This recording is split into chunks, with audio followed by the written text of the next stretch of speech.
Okay, so I'm actually going to do kind of like two things.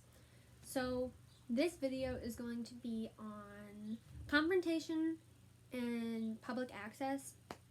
So like anything dealing with a fake service dog or someone asking for paperwork, kind of those things, because on YouTube I don't see much of those videos on how to deal with it, and most of the time they're very confrontational and aggressive, and that's not what we're about. We're not about that. So I actually have notes this time on a couple of things. So no matter if you're vested, not vested,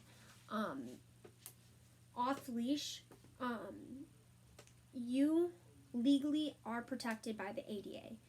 Your service dog does not have to be marked, tagged in any special harness for it to be protected under the ADA law. Now, I'm just gonna give out three things. So if you guys don't know, I posted this in one of my other videos. I personally always have an ADA card on me. I put these in my wallet, but I always keep this with my wallet. So investing in an ADA card is very beneficial. On the other side, it also has questions, including things like vesting,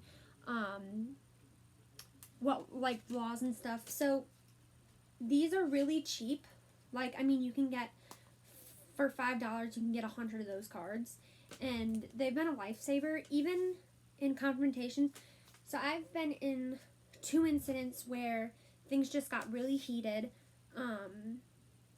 The first one was at a small, kind of almost like a gas station without the gas. And most of the time, you need to keep in mind, most of the time when these confrontations have happened is people who do not live in the U.S. A lot of local businesses around me are, they don't come from the United States. Chicago is very diverse.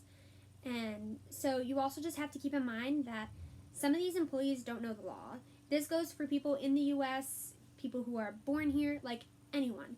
People don't know the laws, or they get the laws mixed up with corporate rules, and not all the time corporate rules are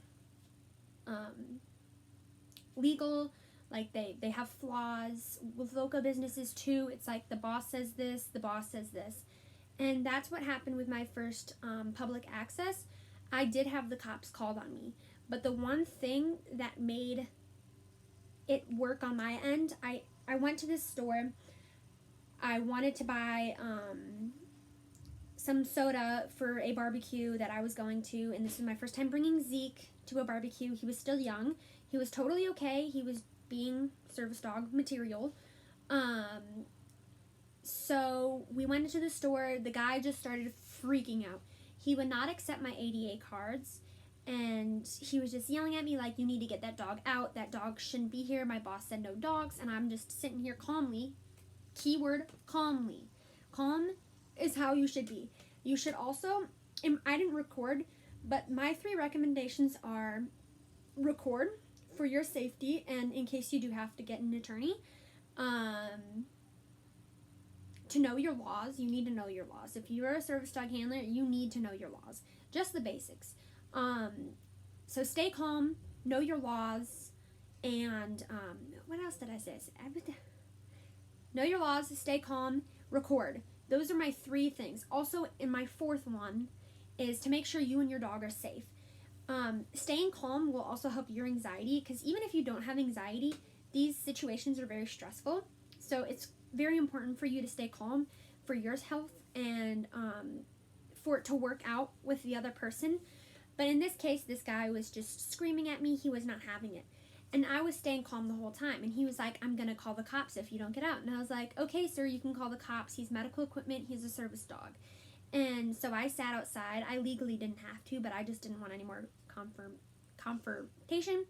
And some people from the restaurant across actually heard the guy screaming and came over and was like, it's okay, he does this to another guy who has a service dog who comes in here, and he's a veteran and blah blah. So they just kept going off on me, and they're like, just the cops will call him and he'll let you get your stuff. So in that case, it worked out in mine because I stayed calm and I waited for the cops. Now, I know I've seen some videos where cops aren't always educated, and again, that's why I have the ADA law, because people are scared of the ADA. The reason why businesses have to have handicap stalls, handicap anything, elevators, any sort of accessibility, that's all with the ADA. And so most of the time, if you try and educate people, cops, whoever you're having a problem with, they will understand. And if you do have a problem, I've never personally went to corporate or to the ADA. You can actually call an ADA attorney and file a complaint. I didn't. I just personally want to get out of the situation. But if you do have a serious one, I would recommend. I've never had a serious confrontation, but that's cool. I'm okay with that. I don't want a serious confrontation. And the second one was actually my fault. And this is the what not to do when you see a fake service dog. As you all know, most videos with fake service dogs are very aggressive for the person who's recording it, the real service dog handler. Most of the time it's very aggressive and confrontational. Now, when I went to Walmart, I was fine. I was walking in. The lady asked me, "Is that a service dog?" I said yes. That's just normally how it goes. Just be ready to answer that question whenever you walk into somewhere. And so this is how Walmart got into Hellmart. Well, at least personally, that's how Hellmart came for me. But so we were walking. I was getting a birthday present for my cousin, and all of a sudden I hear this yappy lady. I wasn't having it. I was already stressed out. I had to go to church. I was very overstimulated. And so all of a sudden I hear this Pomeranian barking, and this is no. I turned around. I didn't record any of it, and I said, "That is not a service dog. You need to keep it under control." And this lady, it was this old lady and their granddaughter or daughter and the guy who had the service dog. It wasn't even marked as a service dog. It was just in the stroller. And she just goes off. She's like, "My husband served in the army. You can't talk to him like that. Where's your mother? You needed to go find her. You can't tell me what my dog is and what's not." And I was like, well, my dog's sitting here ignoring your dog, 6 months old, doing nothing. And I was just very confrontational. And honestly, that sent me into a panic attack. I caused my own health to be disturbed from the situation. What I should have done is I should have kept on walking and told the manager. Because I was confrontational, I went and told the manager, and they were siding with the older people, saying that I needed to mind my own business and that they weren't going to do anything. They can't kick him out, which most people will tell you that. And you can actually kick out a service dog if they're being disruptive, pooping, peeing, barking. In this case, this dog was barking. And they actually removed the dog because the grandma or the old lady sent her daughter into the car with the dog because she was like, "Oh crap, I've been caught." But that is my big mistake. Never be confrontational. That is just like the worst thing to do. And honestly, because of how toxic the service dog community can be, that's what caused me to lash out at this person. Me being overstimulated, me being frustrated, I took it out on this person and their dog. And I personally have no disrespect for Army veterans, but you can't use your disability as a way to go around the scale. To have a service dog, there's 2 requirements. You have to be disabled, and you have to have a task-trained dog. Task-trained meaning that it is trained to be in this environment. If you put a dog into any environment, for example, my pet dog, if she were to go even into a pet store, she just shakes, poops, pees everywhere. And me being disabled and having my dog into that store, my pet, let's say I took her to Starbucks, which I would never do, that's not a service dog. Just because I'm disabled does not mean that's a service dog. And I love my vets, but I was being disrespectful towards them, and they were being very disrespectful back to me because they didn't know what they were doing was wrong, and that was on my end. So that's my lesson of to not be confrontational.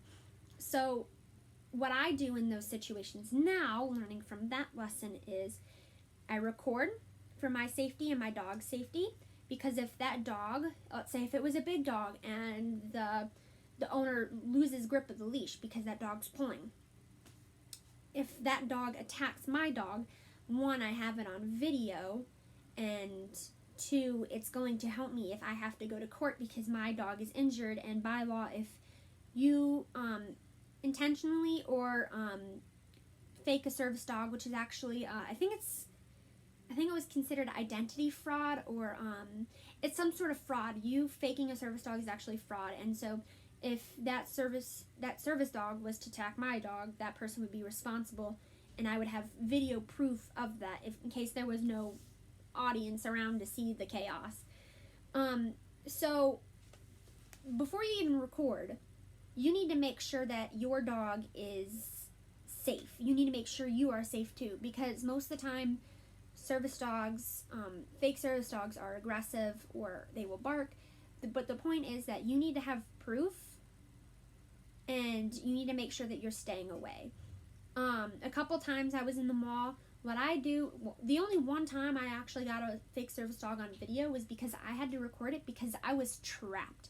I was trapped in between the section, like here, this is my hand, the section of the store, and over by my thumbs, that's where the kind of like main kind of hallway thing is.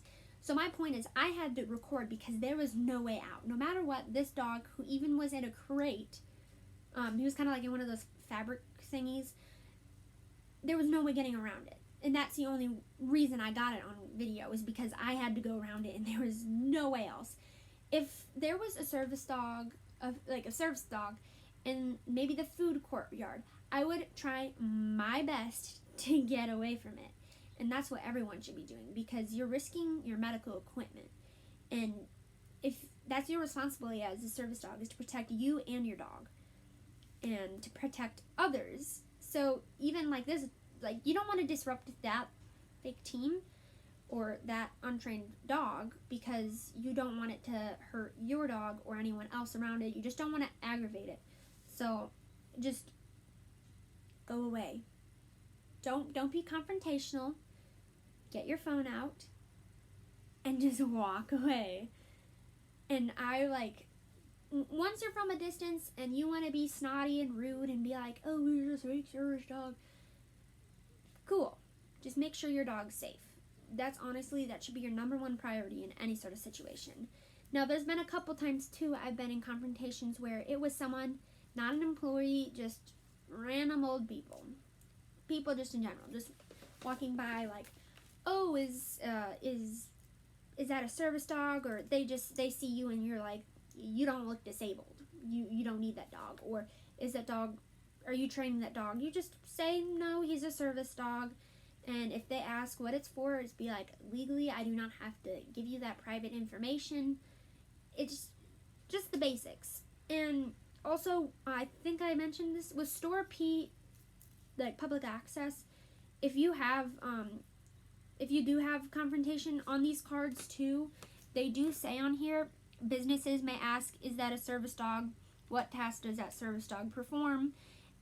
Emotional support or therapy or protection. Emotional support, protection, or therapy is not considered a task, and those businesses have the right to tell you to go out. There's a fine distinction between service dogs, a psychiatric service dog, and emotional support. Emotional support is just there for comfort.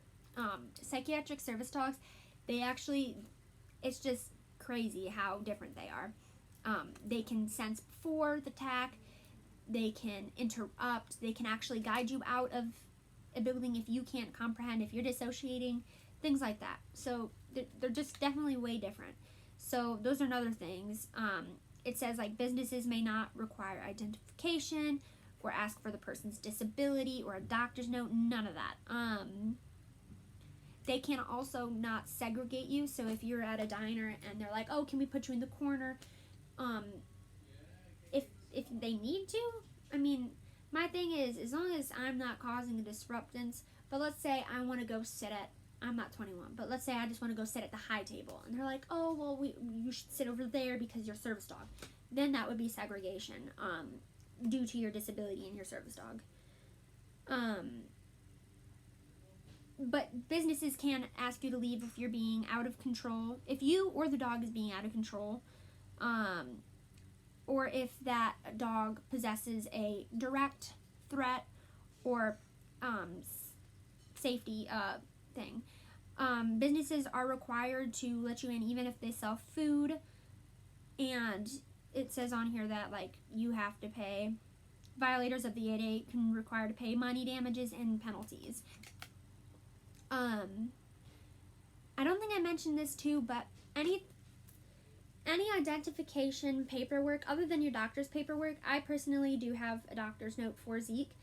I do not have to show that to anyone. That's honestly just for my personal records. That was for the school. Schools are a totally different story. I had to require paperwork for school, just doctor's note, rabies shots, all those.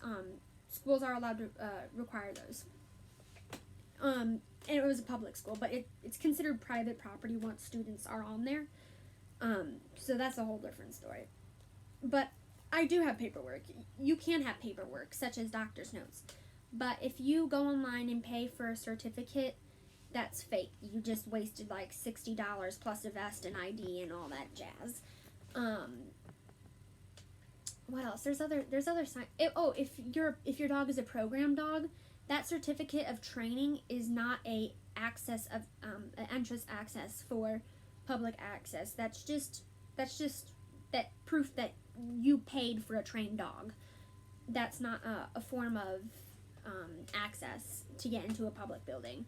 And all those things really make people like me struggle, because then they ask, where's your paperwork? Where's your identification? Where's your doctor's notes? And they legally can't ask that. So, I mean, that's the basics. So just remember, make sure you're safe. Record it for your safety and for legal actions if they need to be recorded. Know your laws and just stay safe. Avoid it as much as possible. And educate. Stay calm. And yeah, that's it. So if you did like this video, if it was long, and if you actually stayed for 17 minutes, make sure you like and subscribe.